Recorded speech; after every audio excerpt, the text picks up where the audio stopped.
जब पटियालकड़ गांव की पगडंडियों पर विंग कमांडर नमांश स्याल तिरंगे में लिपटकर अंतिम बार घर पहुंचे, हर किसी की आंख नम हो गई। घर के आंगन में खड़ी पत्नी वर्दी में दृढ़ मगर भीतर से टूटी हुई, जब सलामी देकर पति को विदा कर रही थी तो लगा जैसे समय कुछ क्षणों के लिए थम गया हो।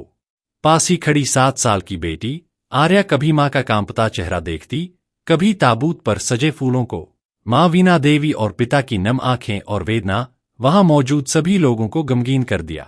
रविवार अंतिम संस्कार किया गया। विंग कमांडर नमांश स्याल दुबई में शुक्रवार को एयर शो के दौरान तेजस विमान दुर्घटनाग्रस्त होने से बलिदान हुए थे। पार्थिव देह विशेष विमान से कांगड़ा के गगल स्थित हवाई अड्डे तक लाई गई। यहां से वाहनों के काफिले के साथ पटियालकड़ गांव तक पहुंचाई गई। पार्थिव देह के साथ उनकी पत्नी pilot wing commander Afsha Akhtar वायुसेना की वर्दी में पहुंची। स्याल के पिता जगन्नाथ व माता वीना के साथ आर्या भी साथ थीं।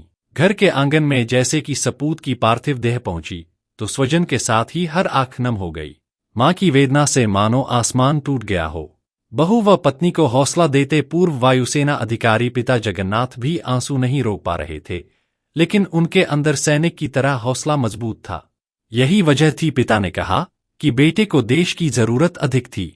घर के आंगन में अंतिम रस्मों के दौरान अफशा ने काफी देर तक हौसला टूटने नहीं दिया, लेकिन अंतिम विदाई के समय वह भी आंसू नहीं रोक पाई। पटियालकड़ में करीब 2 घंटे पार्थिव देह रखने के बाद मोक्षधाम में सैन्य सम्मान के साथ अंतिम संस्कार कर दिया। चिता को मुखाग्नि उनके चचेरे भाई निशांत स्याल ने दी। ताया जोगिंद्र स्याल ने बताया कि इन दिनों नमांश की पोस्टिंग कोयम्बटूर के सैलूर में थी। उनकी पत्नी अफशा इन दिनों कोलकाता में प्रशिक्षण पर थीं। आर्या की देखभाल के लिए नमांश के माता पिता सैलूर में ही थे। हिमाचल सरकार की ओर से खेल मंत्री यादविंदर गोमा, नगरोटा बगवां से विधायक रघुवीर सिंह बाली व शाहपुर से विधायक केवल पठानिया ने बलिदानी को श्रद्धांजलि दी।